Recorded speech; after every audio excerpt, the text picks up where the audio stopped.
Os emigrantes retornados volveron con certo optimismo da xuntanza mantida no Congreso dos Deputados con representantes da Comisión de Facenda e de Asuntos Sociais. Por primeira vez, tras moitos contactos con responsables políticos, obtiveron o compromiso de buscar un tratamento fiscal específico para este colectivo, de cara á exención dunha das pensións naqueles casos que teñan dobre pagador. Darlle un tratamento fiscal específico precisamente ás pensións que veñen do estranxeiro, porque nós defendíamos precisamente que non poden ter a mesma cotización unhas as que se cobran de aquí, que nunca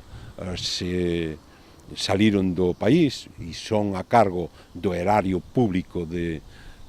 España, e tiñan que ter un tratamento, repito, específico as que veñen pagadas de outros países, que, por outro lado, xa teñen tamén un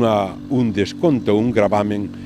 nos países pagadores. Baixo o brazo, os representantes dos emigrantes levaban outros moitos temas, como o recoñecemento das invalideces, a devolución das contías cobradas con retroactividade ou a obriga de pago dunha taxa para ter dereito a asistencia médica.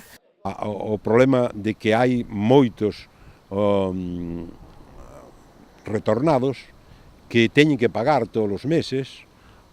87,80 euros para ter asistencia médica e, bueno, nos lle recomendamos, dixemos que hai moita xente que non cotizou e non é nin español e que a concepto de sanidade universal reciben prestacións, e os emigrantes que nunca tuveron